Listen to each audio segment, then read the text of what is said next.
Welcome to the Hobby School podcast. Whether you're a seasoned hobbyist or just getting started, Hobby School is the perfect place to learn something new. My name is Dr. Destiny Kopp, and I'm your host of the podcast. But before we jump into our episode for today, the only thing I ask is that if you enjoyed the episode, please share with a friend and give us an honest review on your favorite podcast platform. This helps us get out the content to more people. I also want to invite you to get on our wait list for our next Hobby School Online Learning Summit.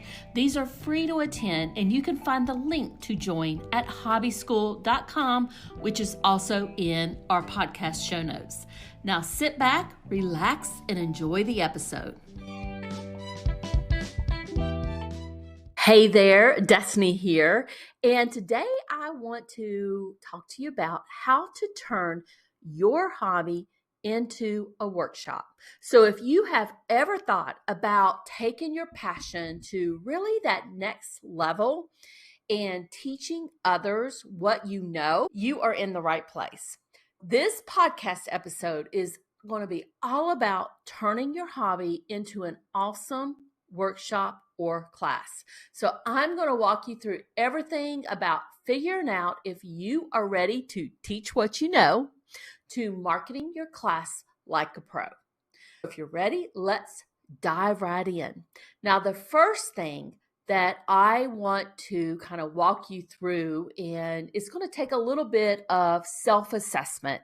And the question you need to ask yourself is, are you ready to teach? So before you jump into teaching, it's a good idea to really just take a step back and think about whether you are ready to share your knowledge. Now, I don't want you to worry about this because you don't need to be a world-renowned expert. You really just need to know your stuff, but more importantly, too, also be excited about sharing it with others. I want you to think about what are you really good at. Start by making a list of the things that you are great at in your hobby. So if you're a whiz at knitting, write that down. Can you make a great sourdough bread? Write it down. Whatever it is, just think about anything that you can teach that you are good at. The next thing I want you to do is think about what makes you special. Think about what sets you apart. Do you have a unique way of doing things? Maybe you've come up with some really cool shortcuts or hacks. Those could be your secret weapons in teaching. Also think about, can you explain things clearly? A good teacher isn't just about knowing the stuff. It's about explaining it in a way that makes sense to others. So I want you to think back to times when you have shown friends or family how to do something. Did they get it?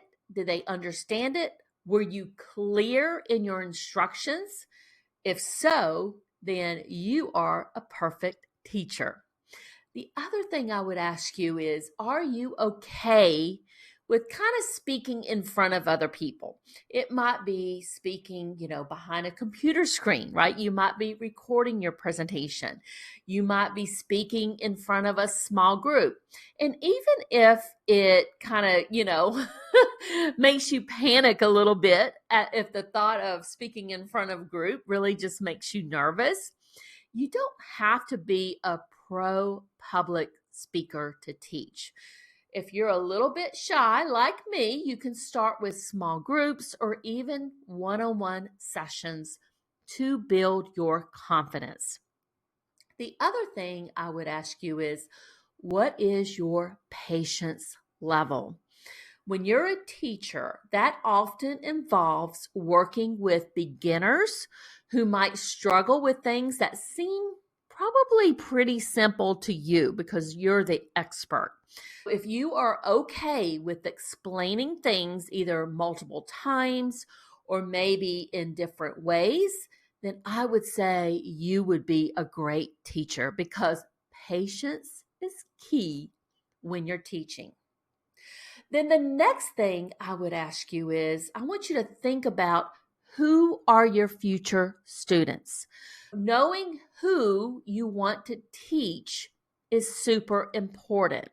That's going to help you create classes that people actually want to take. So let's take a second and figure out who your ideal students might be. The first thing I want you to think about is the skill level that you want to focus on. Is it a beginner? Is it somebody who might be like intermediate? Is it more of an advanced type learner? So teaching beginners can be really rewarding, but as we talked about, you might have to explain things multiple times to them. So you got to have really, strong patience there. Or maybe you are more excited about helping somebody who's at the intermediate level to up their game. There really isn't a wrong answer here. It's all about who you are comfortable working with. I also want you to think about who would be interested. Like, think about the kinds of people who might want to learn your hobby. Are they likely to be retirees looking for a new pastime? Are they young professionals wanting a creative outlet? So, knowing this can help you tailor your classes and your marketing when you're ready to start marketing it. Also, think about why do they want to learn? So try to understand why people might want to pick up your hobby. Are they looking to de-stress? Do they want to make handmade gifts? Maybe they're hoping to start a side hustle with that information. So understanding their motivations are going to help you create classes that really resonate with them. Also think about what their schedule is like. So consider when your potential students might be available. If you're targeting working adults, even evening or weekend classes might be best. For retirees or maybe even stay-at-home parents, you can consider like weekday classes. That might work well for them. Then the next thing I want you to think about is your teaching style. And you may be thinking, Destiny, I have no idea what my teaching style is. Well, I'm going to walk you through some options here. And this really comes down to how you want to run your classes. And there are a few different ways you can go about this. And the best choice depends on what you're teaching and who you're teaching it to. Now, the first option is one-time workshops or ongoing classes. So one-time workshops are great for teaching a skill or a technique. They're also perfect for people who cannot commit to a longer type course or program. On the other hand, ongoing classes let you dive deeper and build a real community around your hobby. So think about if you are signing up for an art class in your local town, local city. You can sign up for a series of classes related to that and really dive a little bit deeper. Or you can sign up for kind of a one and done type class. So that kind of gives you some options there. The other thing I want you to consider is, do you want to do in-person or online classes? So teaching in person is fantastic for hobbies that need that hands-on type guidance. And I know a lot of people that I have worked with in the past, they start out teaching in person, right? I've been working with a garden coach, and she started her business and started teaching like local type gardening classes face to face, where she would go to like a local, a group or committee or group that was doing that, and she would go there, teach them directly, and then she kind of eventually moved that teaching online, was doing workshops online, and then did an online course. Don't rule out online teaching because it's super convenient and lets you reach people from all over the world. The other thing I want you to think about is, do you want to do group classes or one-on-one type sessions. You can work with a group, right? Group classes can be really fun and allow students to learn from each other too. They're also more time efficient for you. But if you prefer giving personalized attention, one-on-one sessions might be more your style. And the other thing is you can mix and match because you don't have to stick to just one format. You could offer a mix of online tutorials, in-person workshops, or start with group classes and offer one-on-one sessions for students who want extra help. So when you're deciding about all of this, I want you to think about what works best for your hobby. Does it need that hands-on guidance? What your potential students might prefer. Think about your own schedule and resources and the specific skills you want to teach, because you can always just start with one format and then you can switch things up later if it's not working for you.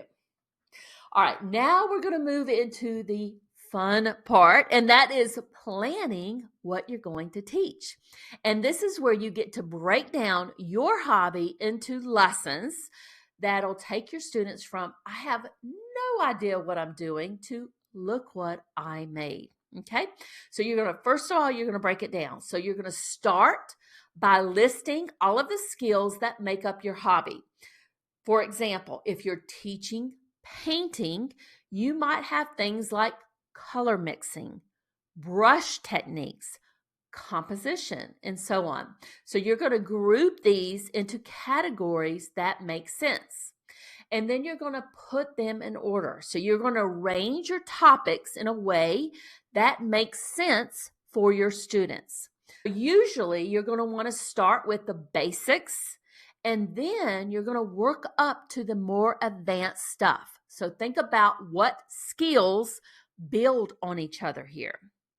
And then I want you to think about hands-on activities, because people learn best by doing. Make sure that you have plenty of practical exercises for them. So plan demonstrations where you're going to show techniques and then give your students time to practice them. The other thing I want you to consider here is think about what handouts or digital resources that might help your students. This could be step-by-step guides. It could be list of supplies. It could be templates. All of these are super helpful for your students, and it gives them an opportunity to refer back to those materials after class. The other thing I would say is just be flexible. While it's good to have a plan, I want you to be prepared to go with the flow just a little bit, because some groups that you're teaching might breeze through certain topics while others need more time. It really just depends on the students and the people in your class. So be prepared to build in some flexibility so that you can adjust as you go. And then I want you to check on their progress. So think about how you will know if your students are really understanding it and getting the material. This doesn't have to be a formal test. Nobody wants that. We're not in school anymore. But it could be as simple as having them complete a project or demonstrate a technique. Okay, now I really want to get down to the nitty-gritty practical details here. And this might not be the most exciting part for you, but getting these things right can make a huge difference to how smoothly your classes run. So one of the things you're going to have to think about is finding a place to teach. And these are for the in-person classes. You're going to really want to find a good spot. Here are some things to think about. So the size, you want to make sure there's enough room for everyone, plus any equipment you will need. The location, so you'll want to pick a place that's easy for people to get to. Facilities, make sure there's the basics out there like bathrooms, parking, maybe even like a little kitchen area for longer workshops. and the cost. So make sure you factor in any rental fees when you're pricing your classes, because you want to make sure you're making a profit on this. And then the vibe. The space needs to really feel right for learning and suit your hobby. So you can look at like community centers, art studios, co-working spaces, or even outdoor locations for nature-based hobbies. Maybe you're teaching a photography class that's all about nature. I'm positive you could find a great place for that. Now, if you're teaching online or something virtual, here's some things that you'll need to consider from a tech standpoint. So you'll want something like Zoom for those live video classes.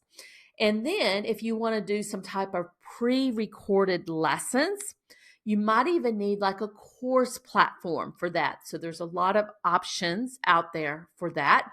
I use Thrivecart Learn, but you could use like Teachable, Thinkific, Kajabi. There's tons and tons of options in the marketplace for that. And then if you want to have like a support group for your students where they can ask questions, you could do like a Facebook group for something like that.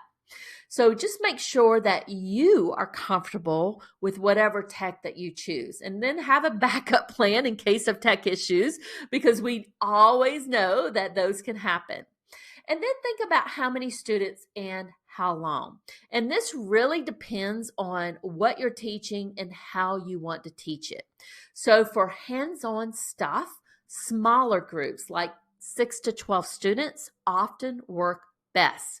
If you're doing something that's more lecture style classes, you can handle a larger group there.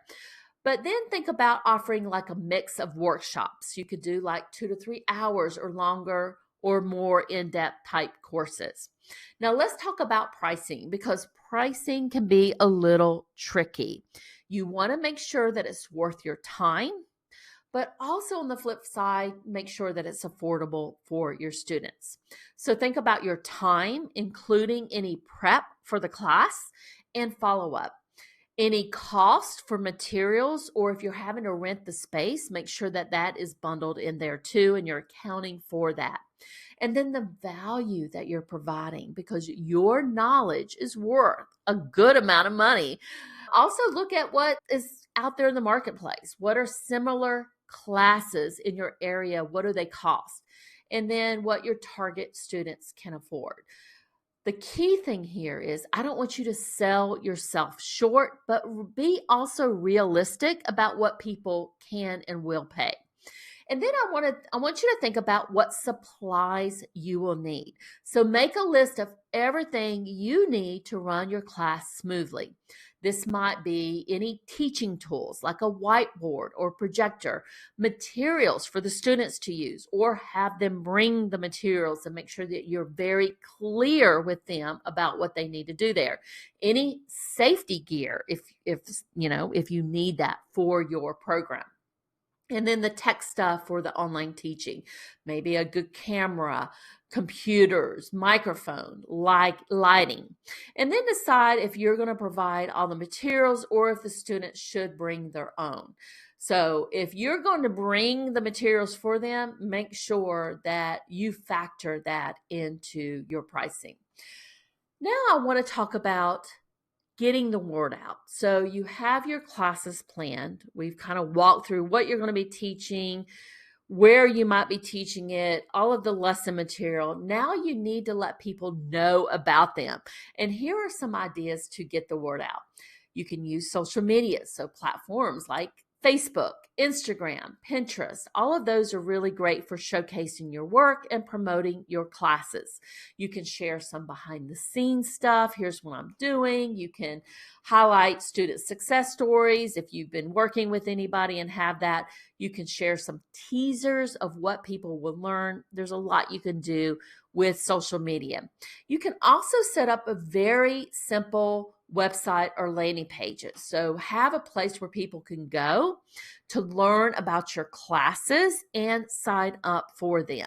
So you can have info about you, why you're awesome at what you do, descriptions of your classes, when the classes are happening and how much they cost, and really an easy way for people to sign up or get in touch. And there's a lot of platforms out there, and I'll put some links in the show notes for some that you can consider. The other thing you might want to start doing, if this is something that you really are interested in, I would consider starting your email list. Build a list of people who are interested in learning from you. Send them updates about new classes, tips related to your hobby, and also make some special offers. It's a great way to keep people engaged and interested in what you're doing. Now, when you are just starting out, I would team up with some local businesses. So look for some local businesses or organizations related to your hobby. Maybe you can go teach for your local city if they have those type of classes for their residents. I know where I live, they do all kinds of different hobby type classes and have people come and teach them. So that is a great place to start. Another example might be if you teach knitting, you could partner with some local yarn shops. I think there's tons of opportunities out there. And then just encourage word of mouth. So your students, if you have been able to teach one of the class, they are your best advertisers, your best marketers out there. Encourage them to spread the word about your classes. You could even offer a discount for people who bring a friend or for returning students who recommend your class to others. So there you go. I think you have a lot of options here to get started with some just teaching about what you know. I do think that little workshops are a great way to get started by following the steps that we've talked about today, from figuring out if you're ready to teach, to planning your lessons, to getting the word out. You are going to be well on your way to creating classes that people love and learn from. So whether you're teaching painting, woodworking, gardening, or any other hobby, the key is to approach it with a genuine desire to help others to learn. So your passion for your hobby will shine through and inspire your students.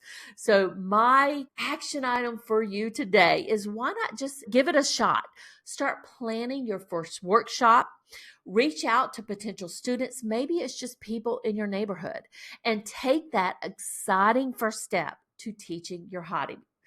So by sharing your knowledge, you're not just teaching a skill, you are passing on your passion and potentially changing someone's life. How cool is that? So go on, just take that first step, and your future students are out there waiting to learn from you. If you have any questions whatsoever about how to start teaching what you know, feel free to reach out to me. I'm more than happy to answer any questions that you have, and I hope you enjoyed this episode. Bye for now.